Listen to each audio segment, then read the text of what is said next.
மாகாளி போட்டகத்தோம் மாமுனிவத்தாரில் வெட்டார் சந்தனமா ஜோலையில வாழும் சந்தனம் மாமுனியோ பார்த்தாரு ஆமா அக்காதவி 8 பேரை கண்ணாய கண்டலவோ அவங்களுக்கு எந்த ஊரி எந்த நாடு எங்கிருந்து எங்கே வந்து என்று எல்லாம் நடக்கும் போது அவனே பரமேஸ்வரி பிறந்ததுவோ நாகலோகோ பிறந்ததுவோ நாகலோகோ நாகலோகோ நாகலோகோ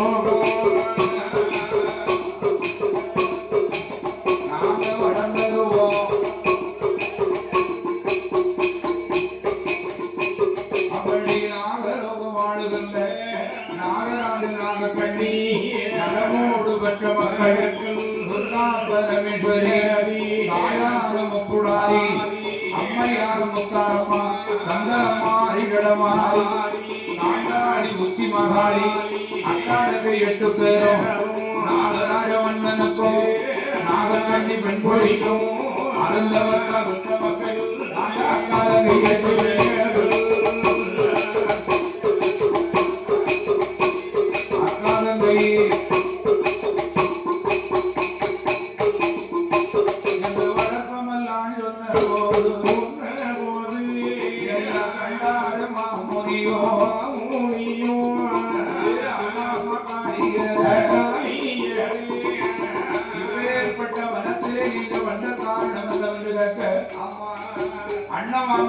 பண்டாரம் போல ஒரு பண்டார களம் வந்தார்.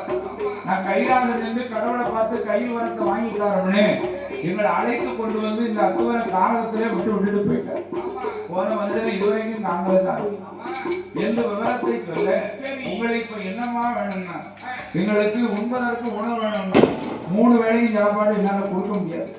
அதனால இந்த சந்தனமான் ஜோலையில அக்கினி வேள்வி ஒண்ணு வளர்த்து தார வேள்வியை சுற்றி இருந்து பகவான் நினைத்து மந்திரத்தை உச்சரித்து வேள்வி வளர்ப்பீரானா உங்களை பெற்ற தாய் அல்லது தகப்பை யாராவது ஒருவர் வந்து உங்களை அழைச்சிட்டு போவாங்க.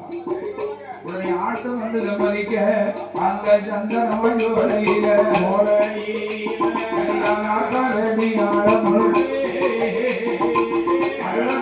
பாவம் ஆளக்கூடிய வெட்டி பாவள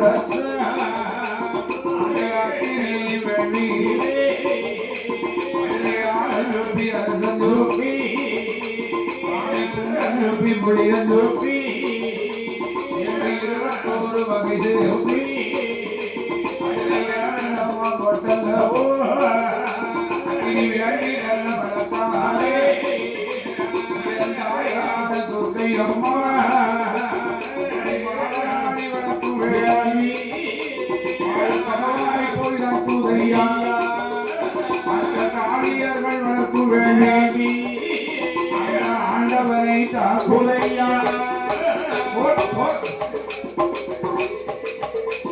காளியர்கள் வளர்க்குவேன் ஆண்டவரை தாக்குலையா அப்படி ஆண்டவன் தான் பகவானுக்கு அருளும் இல்ல பொருளும் இல்லை காளியர்கள் வளர்ப்பு வேள்வி காளியர்கள் வளர்ப்பு வேள்வி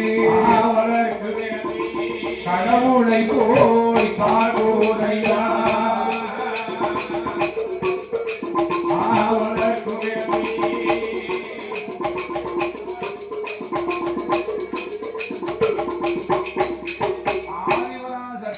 ஆண்டவன் சிவபெருமான் வாழும் கைலாச மாமலையில் இருக்க இந்த சந்தன மாமுனிவர் வளர்த்து கொடுத்த வேள்வி மாகாளி 8 பேரும் வேள்வி வளர்க்கா மந்திரத்தை உச்சரித்து வேள்வி வளர்க்க பகவானை போயிட்டாங்க. பகவானுக்கு கைலாச மாதல இருக்க முடியல, உருண்டுகிட்டு பிறந்துகிட்டு தான் வர அக்கினியின் காந்தாரம் நாளுக்கு நாள் அதிகரிச்சுக்கிட்டே இருக்கு. அப்படி பகவான் கைலாச மாதல இருக்க முடியல. பார்வதி அழைத்தாரே, அம்மா பார்வதி, அன்னைக்கே இந்த நாகராஜன்